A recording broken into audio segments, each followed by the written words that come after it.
Welcome to Beyond Tech, where innovation meets insight. I'm your host, Jackie Slaght. Today's episode tackles a critical but often misunderstood question. Is your facility actually secure, or are you just assuming it is? In OT environments, most cyber incidents don't begin with sophisticated attacks. They start with exposure, unknown assets, flat networks, or misconfigured access points. And too often, organizations rely on outdated assessments or incomplete visibility, creating a false sense of security. To dig into this, I'm joined by a special guest co-host, Wayne Hansley, a business development manager here at eTech Group.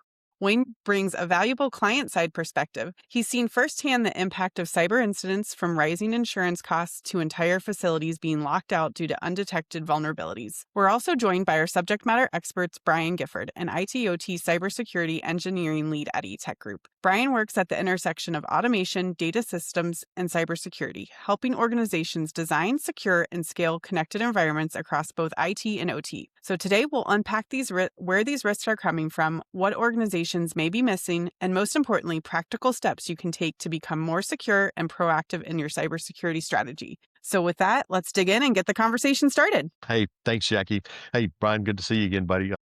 And I'm glad to be here. We've been in several client engagements and seen a lot of different catalysts for driving these things, but still, I guess OT cybersecurity incidents are still the primary spark for really digging into these things and not really planning and forethought. Can you expand on that a little bit for me? Sure. So it's easy not to fix the risk you don't recognize. And until someone actually exploits that risk, we don't always want to take care of it. And the industrial environment, the uptime and operational output is what makes money. And fixing risks is not an immediate revenue generator. So it's not something that usually shows up on people's horizon.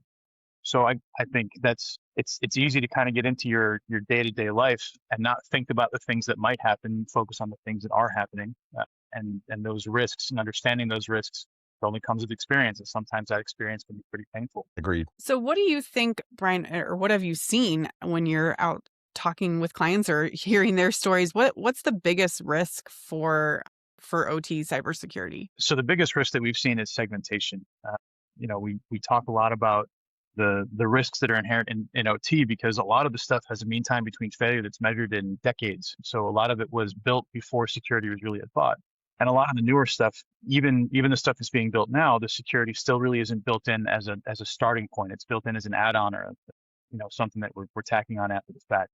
So the stuff that most people talk about when we look at cyber risk, we're looking at that outside edge. We're looking at what can people see from outside of your network, and what can people who are working inside your network do by accident. Usually it's not usually malicious, but it happens maliciously. But what things can impact your operational uptime, and that outside edge is the starting point. And Brian, you and I have seen a number of different scenarios, and we've seen technology change both on the security side and on the tools for assessing risk, really doing the analysis, not just in the past year, the past months.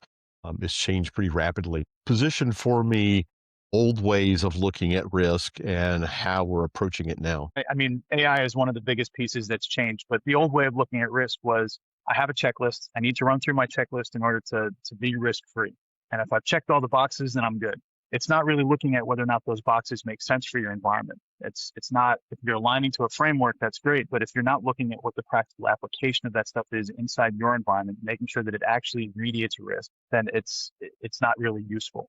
So the old way was, looking at a checklist and going through an inspection check sheet. The new way is actually doing evaluations in real time, taking a look at penetration tests, taking a look at a live look at your protocols and ports that are open inside a network, taking a live look at how much traffic can actually pass through a link instead of what we assume the maximum output is, taking a look at hard segmentation. Can I actually pass traffic between 2 points that are supposed to be segmented from each other?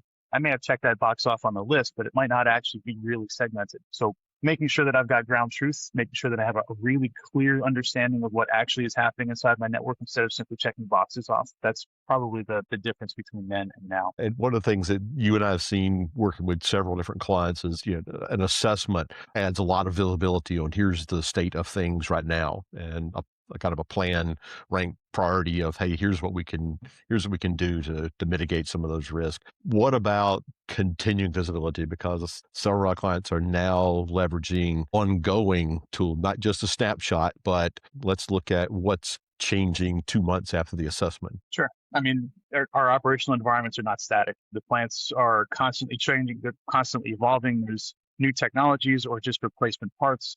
If a switch fails, the engineers that are putting that network back together may not put it back together the same way. Or if a new part comes in, it might have a different firmware version, or it might lead to other changes that have to happen downstream from that in order to be functional. And those changes that naturally happen in an operational environment over time, they're not always captured. They're very rarely captured. So having real-time monitoring, having something that's keeping an eyeball on your environment, not so that it's every couple of years, but every couple of minutes, you're going to look at ground truth and be able to see exactly what the status of that environment is right now, which is huge because it means, again, if I'm checking boxes on a checklist, that's one thing. If I actually know exactly where my risks are at this moment, minutes after an engineer has finished installing a box that says that it's good, and I can go and check those against vulnerabilities or what ports are open to it, how it's segmented from the rest of the network, or what else it might be broadcasting. All of those are things that will help me understand my network immediately instead of waiting for downtime to happen. I can get ahead of it and stop the downtime from happening at all. And just to add on to that, one of the things that we've done with these clients is we both monitor this ongoing view, this portal into what's happening.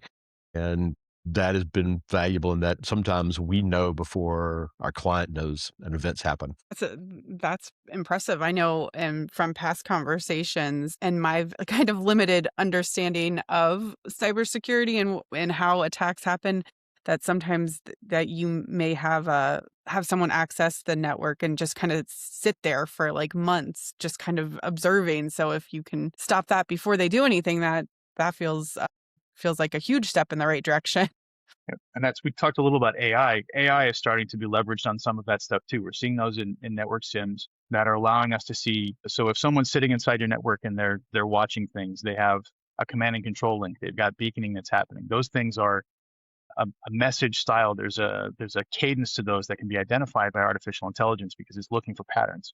And if we see something that's pinging an outside address, some faraway IP someplace, and it's doing so every couple of minutes or every couple of days, that's something that the AI security tools are trained to identify that that's not a typical thing, that's something that probably indicates a bad actor or at least something we should pay attention to. So 100%, if someone does compromise a system inside an OT environment, being able to see that in real time, having tools that are able to recognize those patterns that happen over time, those are really important pieces. So I think you've kind of touched on this a bit, and we've kind of already talked about it. But what does network visibility actually mean in the OT environment? Is it kind of just how things are connected, or what is it showing? So network visibility can mean a couple of things. We want to understand our logical topology, so how a network is laid out in physical space versus how it's laid out in logical space. So I might have everything connected to a switch, but the devices that I have on there may need to operate as if they're in a ring. So the physical and what's happening under the hood might be a little different. So part of that is visibility of topology. And if, say, one of the pieces of that logical ring breaks, if I have network visibility, then I know that and I can respond to that immediately. I can also see things like if a device fails and starts broadcasting help traffic, hey, come find me, I've got a problem, that can impact other devices. So the fact that it's broadcasting screams for help can actually impact older PLCs, can cause other problems in the network. And if we identify that through our network visibility tools, we can go and fix that device before it causes other problems and creates some of that operational downtime. We can also see other pain points. We can see misconfigurations. The network visibility really means that you understand what's happening in your network in real time. It's some of those real-time management tools we've been talking about. It also gives you the ability to understand what needs to change over time. So expenses that happen when we don't expect them are bad news. If we have an expense that comes up and the C-suite gets a bill, that's not a good thing if we haven't talked about that stuff ahead of time. But if you know something's failing, or if you know the lifetime of something, then you have a planned expense. And the planned expense is something that's much more palatable. We can figure out how we're going to deal with it. We can approach it with a phased plan for accomplishing remediation. So having planned changes is always a good idea. And network visibility tools give us some of those as well. Jackie, to be edited out, and we'll stack a couple of questions here for Brian. All right. And Brian, we talked about the assessment and kind of ongoing monitoring tools and stuff. So I'm going to take a step back in that, like most all solutions ETAG provides our clients, it's a custom, it's tailored to what their needs are. So it's customized. So outline for me we're talking about a first time assessment. What's the strategy and tactics we're using that are available to us? And as a follow on that, we've already acknowledged that we need to monitor, and it's always a moving target. So how often should we be repeating this? Yeah, so that's a great question. So we have a number of different products, and it really depends on what the customer's pain points are. So the strategy always starts with an interview with the customer. We need to find out what their requirements are. And part of that's going to be what the customer believes their requirements are. And from our experience, we might see a slightly different path. If they're looking at network performance, but we're identifying that they have a lot of really old stuff in their network, then it may not be the IT OT network assessment we want to do. We may want to do our inventory assessment instead, because and we'll talk through what the differences are between those two assessments of the customer. If they want to do both, that's an option as well. So we have 4 essential products that we go through for assessments. We've got the ITOT network assessment, which if you're looking at Purdue model layers, it's Purdue model layers 2, 3, and 4. And that's all your network infrastructure. So it's your core switching, it's the core control systems, down to your distribution layer switching, and down to your access panel switch. So it's all of your network stuff. How am I transmitting information back and forth around the plant or the operation? And then the next piece is an inventory assessment, where we look at the devices themselves. So we look at anything with an IP address or MAC address, PLCs, HMIs, drives, stuff like that. And we get a very clear understanding. We get a complete inventory of those devices. We look at them all the way down to the catalog number. We find out what their firmware version is. We give you an understanding of the life cycle on all of those pieces. And that has been a really useful tool for companies to be able to understand what their current risk is from a life cycle standpoint. How old is the stuff in their inventory? What needs to be replaced? What's been operating for 20 years and might need a little bit of love? It's a great place to start. There's a lot of companies that find that product really valuable. And a combination of the two is always available too. At the top of that layer, we do cybersecurity risk assessments and cyber compliance. So we take a look at a company's cybersecurity posture. One of the things that's happened in recent years is insurance companies have tied your cyber risk to your premiums. So if you're not compliant with the cyber risk framework, you have more expensive premiums. So tying dollars to that risk compliance has given companies an appetite to start approaching these things instead of waiting for something to happen. They're actually looking to be proactive, which is what the insurance companies are looking for. So doing a cyber risk assessment and doing a cyber compliance assessment, that gives us the ability to help a company understand what their current posture is. Do they have programs and policies that are in place to support cyber compliance? Do they have business continuity plans or incident response plans? Do they have a password policy that makes sense? Do they have a mobile device policy that makes sense? And we help them get to the point where they understand what their risk is. And it's a product that they can hand to their insurance company to help reduce some of those premiums. And then as a kind of an added piece, we look at a Wi-Fi assessment, which will give a company a clear understanding of all of the radio frequency stuff that's happening inside their environment. So Wi-Fi interactions across all 3 bands, exactly how many access points I can hit from any given point, if I have overlap, if I've got frequencies that are competing with each other. It's a solid understanding for a growing market. A lot of companies are starting to move to wireless because it's easy to deploy, to understand where those pain points might be that might cause downtime or interference or performance issues inside the operational environment. So there's a wide catalog of stuff that we can accomplish in terms of assessing the current status for a company. And it's not a one-size-fits-all. These are concrete deliverables, but it really depends on what the customer's pain points are. We usually start there. Good, thank you. And just to kind of a follow-on, this is an observation. You and I have been involved in a number of asset assessments, and you kind of frame that into reducing security risk, meaning that and insurance, cost reduction justification and stuff. One of the things that we've seen, we deal a lot with clients in regulated industries, food and beverage, life sciences, chemical, consumer goods, and it's critical that their assets be up to date for them to make product for them to sell. So it's not just a security risk or staying up and going. It's if I'm going to sell my product X, then I need to be up to date in all these areas and be able to document that and show it. Yeah, and so validated process. Yeah. So keep my plan up and running so I can sell product is pretty key. To most of them. How often should an organization be re-looking to reassess the environment, and why is that so important? It depends on the pace of the company. We kind of talked about those leave behind products that are going to give you visibility full time. Those are the ideal. If I have something in my environment that's giving me an up-to-date map, it's giving me ground truth day to day, that's the best answer, because it gives me something that I can point to at any given time, and I can see the change over time as well. So if company's not going to do a service like that, then it really depends on how fast the company changes. If they've had the same steps and they're not making changes, if they don't have old equipment, if it was a greenfield project from 5 years ago, then maybe they don't need to do it quite as often. Maybe once a year or once every 2 years might be something that will still give them what they need. But I would still highly, highly recommend looking at tools that will stay in your environment, that will give you the ability to understand what's happening in real time.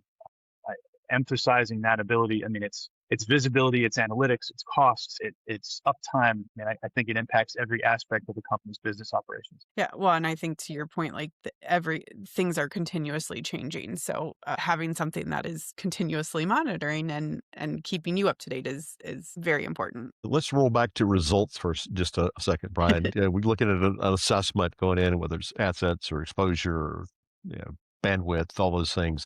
What are the most common things that your team is seeing? What's the top 5? Top 5 issues? Yeah. It's the exposure, number one. Exposure risk. Let me be okay. specific. Exposure risk is a little different. So I would say that the top issue that we see is segmentation. So the exposure of assets inside an OT environment to the internet. That's a huge one. So if I can digress just a little bit, the way an attack happens. An attacker they always start with the first phase. The first phase is reconnaissance. They always want to go find their target. And they may not be looking for whatever the company is specifically. They're looking for a company with exposure. They're looking for a company that has something that's open to the internet, that can be accessed, that is running a protocol that's known to be compromised, or that has a piece of equipment that they know they can get into. So the companies that are exposing their stuff to the internet are making themselves those targets. They're opening themselves up to that initial search, that initial reconnaissance. And there are sites that all they do is crawl the internet all day looking for and mapping what open ports and what open IPs you have on your network. So finding that stuff without exposing that, if a bad actor wants to find those things, they don't have to necessarily show you that they're looking at you at all. They just go browse one of these sites that looks at all this stuff full time. They find something that meets their target criteria, and then they go attack that target. So the first most important thing in top 5, I would say the top 3 are exposure. The top 3 are that outside edge of your network where you're putting yourself on one of those lists where it's easy for them to find you and target you because you fit the bill for whatever their target profile is. Next one is probably age. A lot of times because of the way OT works, because of talked before about the mean time between failure measured in many years, it's easy to operate with older equipment. And that doesn't mean it's a bad thing, and it doesn't mean that those equipment shouldn't stay in the environment, but we do need to understand what risks they offer. They may not have any security. They may not have any visibility. They may not be able to participate in new analytical tools, which means you may not understand what they're doing at a given time. So understanding what those risks are from an age standpoint, I would say is probably number 2. And then for number 3, I would look at secure remote access. A lot of times vendors and companies need to be able to access their equipment to do maintenance on them, and they don't want to necessarily have to pay someone to come out to the site to do that. So it's easy to take a shortcut and offer someone access from the outside of your company to come in and manage one of your pieces of equipment. And that might be safe for one time, maybe. I wouldn't recommend it, but it's kind of safe for a short duration of time. But it's very easy to forget that you've left that port open, or you forget that you have that thing still connected to an outside port. So when we do those things, it's easy for that to creep up on us and end up with a bunch of things that are exposed to the internet by accident because we haven't shut those things off after the fact. So having a good secure remote access program, making sure you're tracking all that stuff when you open them, make sure to close them, preferably having a tool that does so securely on its own and making sure that it only has access to the things you want it to for a short period of time. I think that's number 3. So those are the top risks that you see. What are some quick wins that a client could take to reduce these risks? Always the most important thing is keeping running without, taking too much downtime to implement any of these solutions. Or costing crazy money on the way in, because a lot of times your capital expenditures, it's very tightly controlled. It's difficult to carve that money out. So understanding and having planned controlled costs, that's really important in these projects. So I would say having an understanding of ground truth to start with, to know what your pain points are, that's the starting point. We really need to start with understanding what the scope of the issues are. And from there, we can prioritize. And once we have a prioritized list of what the customer needs to do in order to be safe, in order to stay uptime, in order to provide visibility, then we identify what a phased remediation plan looks like so that they don't have to carve out all of it at one time. We can give them some of the remediation, the most important stuff up front. So does that answer the question, or did I miss a piece of it?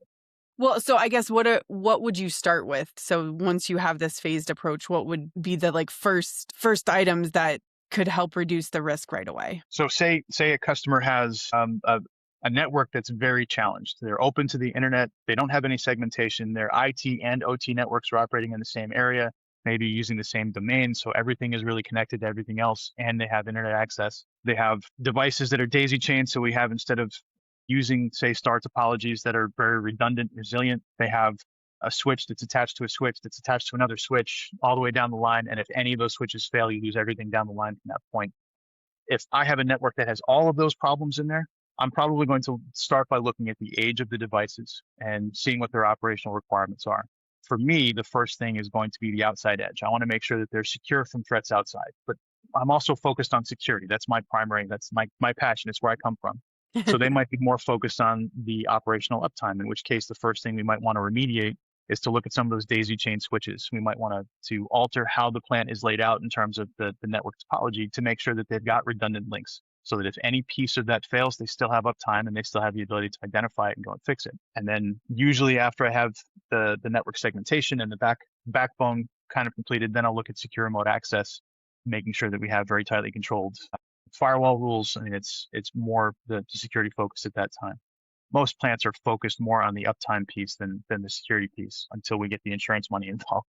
Yeah. or unless they've been hit already. And that's another thing that we've seen a lot. We'll see companies that have been hit that are now, they really want to engage on this things. They have the momentum.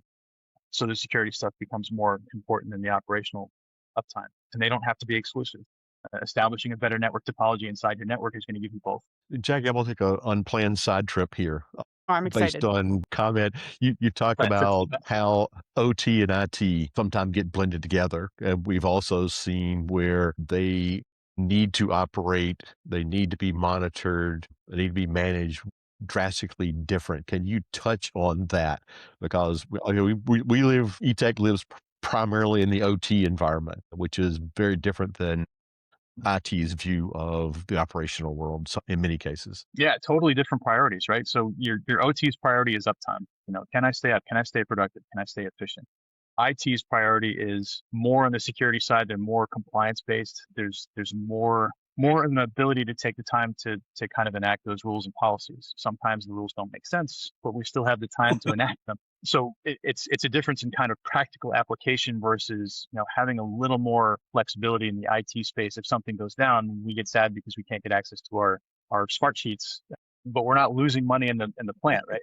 So there's definitely, if I'm managing both networks by the same set of priorities, especially if IT is primary, because IT usually has more of the network experience side. So a lot of times you see that as the way it happens is IT is managing OT and they're managing it using IT kind of priorities. You're definitely going to see some conflict. And we often see OT engineers and the IT space conflicting over what should happen and why, because of those differences in requirements. And managing those relationships, trying to help them kind of bridge those gaps and achieve synergy without necessarily giving up each other's silos is one of the things we're pretty good at too. Thanks. Can you share an example of, I guess, when we have gone in and completed an assessment and uncovered a kind of risk that the client was not aware of?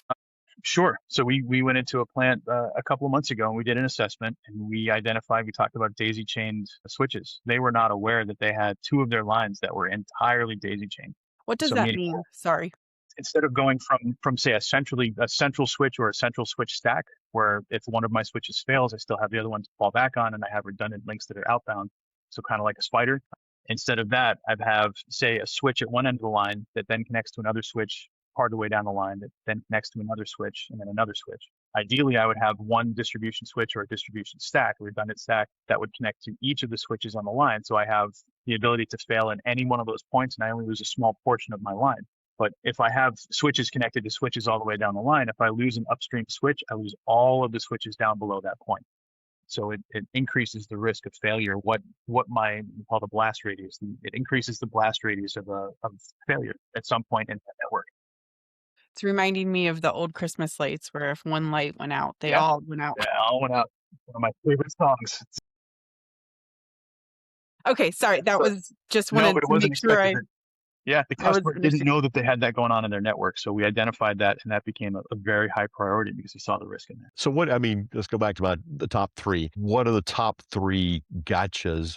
I didn't know I had that list on assessments when we go into a plant and start uncovering stuff. So secure remote access is a big one. A lot of times we'll see companies that will start down the secure remote access pathway and they'll start with E1s. which are great tools. They do great things, but they're kind of specific to one location. They don't do a kind of a centrally managed option for the standard E1s that we see. And we'll find out that they've got stuff that's connected to a bunch of different things that are still exposed to the outside. Kind of that leaving those exposed ports that can be scanned, and people will notice them because they're an easy ingress point. Or another one is we talked about some of that topology stuff. So those gotchas identifying that they have connected switches just where they need switches instead of necessarily in an order that makes sense.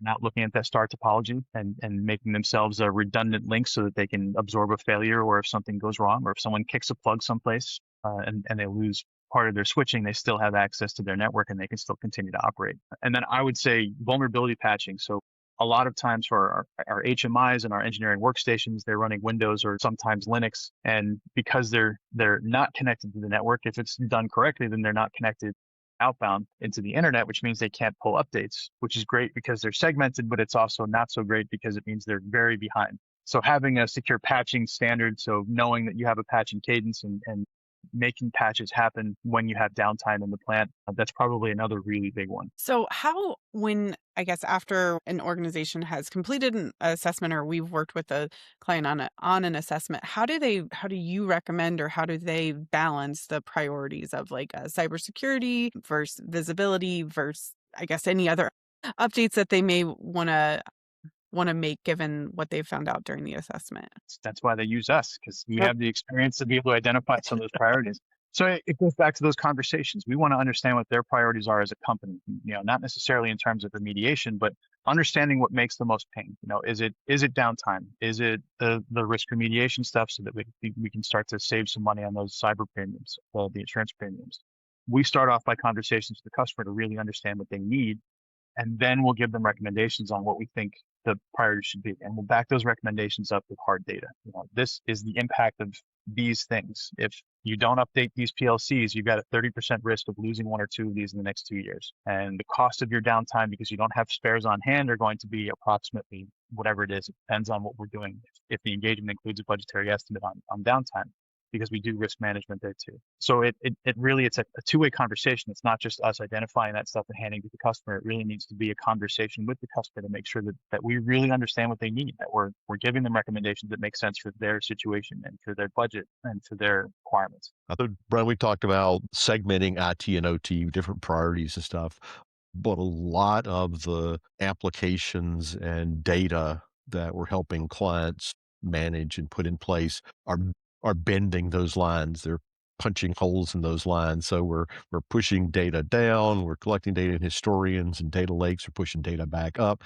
How do you balance all this as these lines blur? How do you continue with different sets of priorities? How do you manage that visibility and security and ongoing assessment? We have to figure out risk tolerance for the customer and what they want to accomplish. So one of the biggest things that we're seeing is the AI and cloud. So using AI generates data that's fantastic. We can see patterns very quickly. We can get information out of it that's amazing, but that information isn't always accurate. So understanding the limitations there are important. And then cloud, a lot of the best tools live in the cloud. So it means that a customer who might want a siloed network, something that is entirely separated from the internet, now I've got to add tools that are opening them up to the internet in order to use some of the visibility or analytics that they require to work efficiently and effectively. So balancing those requirements, if you were talking about some of the risk inherent in that stuff, we are seeing with more integration, there is more risk. So being able to balance that stuff is a function of separating. We talked about blast radius earlier, right? Separating stuff out so that if something does happen, I'm minimizing the amount of space it's going to happen in. So if I have a function in my OT floor, I'm going to make sure that function is separated to the extent possible from the other functions, with the exception of what needs to be sent between those 2 points. We call that least privilege. We're minimizing our output, to the only the stuff that really needs to be transported. And the same thing at the outside edge. If I need to push stuff up to the cloud and back down from the cloud, I'm going to minimize the size of that. If I can put middleware in between that I trust, so that I can kind of look at that data that's going out and look at that data as it comes in to make sure that it's not being compromised, I'm going to use that as well as a way to validate that I'm not bringing something into my environment that I shouldn't. So there are a lot of tools that we can help to enable that will still allow those advanced functions to be used, like AI in the cloud, but we can use them safely within a validated environment just by making sure we understand what the customer's requirements are for validation. So looking ahead, where do you see strategies evolving for cybersecurity in the next 3 to 5 years, or I don't know if it should be a shorter period of time or a longer period. It's changing quickly. Say that can be answered in 2 letters, AI. So it's much like everything else. yes. And it like I just talked a minute ago about how AI is, we don't really trust it yet. We've all used ChatGPT and gotten some very strange answers back when we ask a question. So we're not entirely sure that we trust what AI is doing for us, but at the same time, we also recognize that it's become a required tool, that we really can't operate at the velocity that we need to without it. We're seeing that in the cybersecurity space as well. That if I have exactly the same stuff and I feed it to my cybersecurity tool that's balanced by AI, I'm going to get different stuff out both times. That's not a bad thing. It might see different insights the second time that I didn't see the first time. But the ability to look at patterns, to look at a large amount of raw data and get something out of it that makes sense and do so very quickly, it's absolutely invaluable. But the bad guys are using it too. AI also makes it easy for me to take a look at a network if instead of looking for open ports, I decide I want to attack eTech itself. Right. And I'm looking at eTech's open ports on some of these tools that have scanned some of our stuff. AI is going to give me more of an opportunity to see what exploits there are available on that stuff, because I can immediately ingest all the information that I have available and take a look and with the database that's available to the AI, figure out exactly the best way to attack this. It is terrifying. So without that support, we really need to have AI both defensively and the bad guys are using it offensively, because it is an amazing, amazing tool with an immense amount of power. So the evolution of security right now, we're seeing more tools that are more integrated. We're seeing more tools that are able to give us answers faster. We're seeing tools that are able to respond in real time and make changes to our network with or without us. And that is both good and bad. But AI is definitely the place that we're starting to see that we have been seeing the most change. Yeah, I have just one final question before I get to our fun closing questions, which I will ask Wayne and Brian because I want everyone to participate. But my last question is, if there's a client listening or anyone, I guess they don't even have to be a client, but anyone listening, where should they start if they, cybersecurity is a priority and something they need to focus on? Where do they begin this process? I may have mentioned this once or twice, but I think it should start with a conversation. I think those conversations, we have some very talented people, some people who are very good at this stuff, and I think having a conversation to understand what you're looking for. I mean, if someone's coming to us, they have a need already, and that defined need will help us at the starting point. It gives us a place to start the relationship and start working toward what the customer needs. So beginning with a conversation to make sure that we're really clear on what you need will help us to understand how to achieve it. We have some fantastic people and some amazing tools. We are very good at this. It's not necessarily one size fits all. It's not. Do you have anything else that you want to ask before I move on to the fun questions, Wayne? Anything that we missed? Just what we've done a lot of differentiation here. Brian, you and I have both worked on greenfield and brownfield installations, and kind of differentiate. I mean, the tactics and the strategy is different, but the end result, the end goal is the same. Point out a couple of tactical differences. Sure. In the ones we've been exposed to. Yeah, it's built-in versus Band-Aid, right? If I start with a greenfield and I have a customer who has an appetite to bake security, and it makes it very easy for us to do that at the low level. And we can start off with that assumption. It gives us the ability to choose equipment that supports what we need, to choose new OT gear that's actually going to have security baked in. It allows me to really build it in from the ground up, which makes it less expensive to implement. And it also means that every process and every piece of it has all that stuff already understood. If I'm working on a brownfield project, I am applying Band-Aids. There's definitely a difference there. We're dealing with an existing. Well, generally, we don't want to take the brownfield down for an extended period of time. Even if you're doing a full renovation on something, you're still looking at pieces of infrastructure that are going to be there regardless. There's a lot of substantial investment that's already gone into it that we don't want to replace if we don't have to. So the approach is very different. We're really looking at that blast radius. We're really looking at the segmentation as one of the primary pieces to make sure those older devices that don't necessarily have a lot of security built into them, that they're really focused in a small area, so that we can keep them from pushing outward if something bad happens. So it's definitely a different approach, because we want to, in a brownfield, we're trying to achieve a goal, but we're trying to do so on existing infrastructure. We're trying not to replace the most expensive stuff if possible. We're minimizing cost. So it's a function of how much can we replace. and what do we need to mitigate instead of replace? Well, that was a great ad. Okay, so now we're getting into the fun portion of the episode. Having fun this whole time. I don't know what That's true. That's true. That was not a great. In his zone right now, man. This is what you talk about. That's what you like. So it is all fun, and I enjoy learning about it. So, but this I thought was a good topic to transition us into these closing questions. But what is one myth that on cybersecurity that you wish you could just make go away and never have to talk about again? Sure. Cybersecurity doesn't have to be expensive. I think that's the first one. And there's a lot of stuff we can do, even with just a little bit of consultation that will help us to become more secure without having to spend a silly amount of money.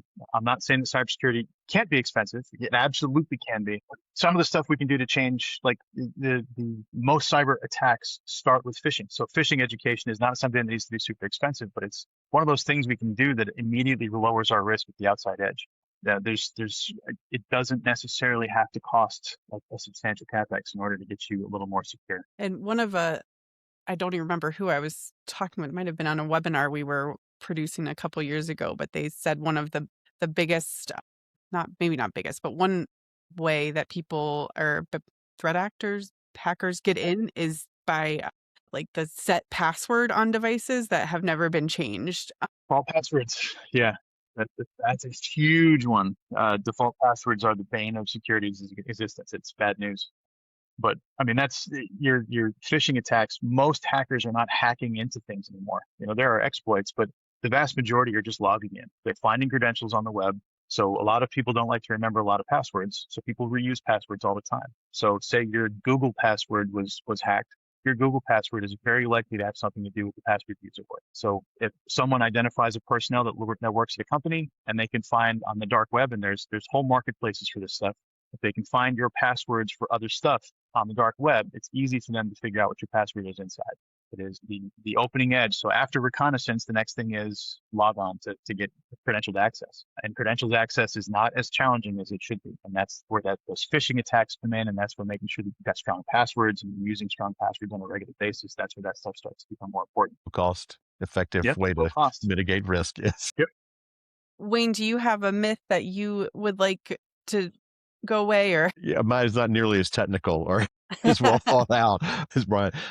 The myth that, hey, I've got a firewall, I'm okay. A firewall is one little brick in the wall. And everybody think firewalls came out, I got my firewall set up, I'm good. And like I said, as Brian said, you go ahead and you find all these other open access points that walk right around your firewall. There the firewall sits and it's beautiful and it's humming away and the lights blink, but everybody else is talking around it. So yes. That's a good one too. If you could automate one thing in your life, what would it be? If I could automate one thing, I would think it was to drive to work. You can get one of those self-driving cars. Or I actually don't know if they're for sale yet, but I know they exist.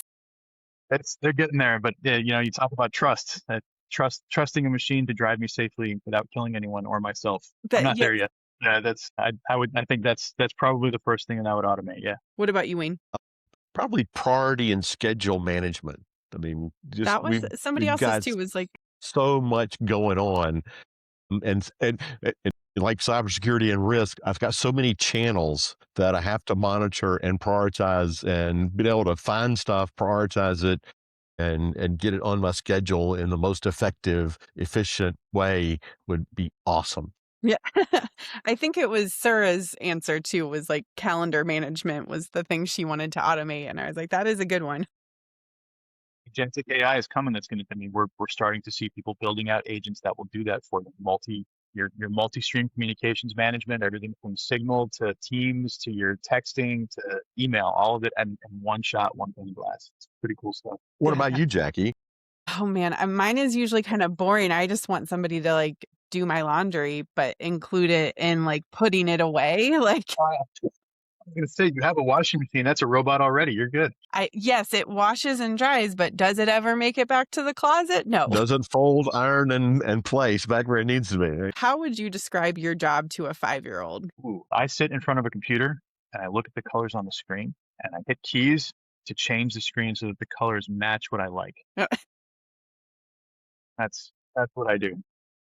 I'm going to I won't answer the question, but I'm going to elevate it to middle school level. Okay. Because I had the opportunity past couple of years to go to a middle school here in Raleigh near our office and meet with the general population, but then a couple of the robotics classes and just talk about automation and robotics in the world today. Oh my And gosh, I so love you that. got to use some real live examples of robotic applications and really trying to explain to them that robots aren't R2D2 and C3PO, and it's they're made for a purpose, and they're is it dangerous, boring, risky applications that you can turn over to something that'll do it over and over and over again. So yeah, that experience and being able to explain at a middle grade level just to spark their interest in automation and engineering was pretty eye-opening. It was pretty interesting. That's awesome. I bet that was a lot of fun. It was. That is awesome. I will just add and do a shameless plug for future Beyond Tech episode. We are currently prepping one about just careers in automation and how people have joined our team. And that idea was brought on because there is not like a system integration degree. So everybody's coming into this field kind of from a lot of different angles, perspective, experience, and it's great. So yeah, stay tuned. That one will be coming out soon. Cool. And my last question is, what would you like to see us cover on future episodes of Beyond Tech, aside from the careers one that I just teased? I think Wayne's robots, seeing robotics would be fantastic. I'm kind of stuck in the IT space most of the time. I'd love to see some of the, the cool OT stuff. Yeah, that would be good. And yeah, one of the things one of the reasons I moved from engineer to business development, and I call myself a client success advocate, is I get to walk into a lot of different plants making a lot of different things, a lot of different problems. And one of the neatest things is being able to engage with that client, but then bring all the options of solutions that eTech provides. So I get to deal with cybersecurity over here and robotics over here and data lakes over here. And sometimes they blend together. Sometimes they're very isolated, but that diversity is one of the coolest things. Now, how do you get all that into, this is a mini series now. But that's one of the most unique things about my role and what eTech provides that make it so valuable and so much fun. But how you bundle that and articulate it is not easy either. No, as someone who came into this role in marketing from a completely different industry, it is a lot to learn, but it's very exciting and very cool. And one of the reasons I like doing this podcast, I get to learn and talk to all different people in our company and learn a little bit. And it changes and grows every day too. Yes, it's never the same. All right. Well, that is all the questions I have. I just want to thank you, Wayne, for being my co-host today, and Brian, enjoyed it. Thank you for sharing some insight and knowledge with everyone. Had a great time. And just thank you guys.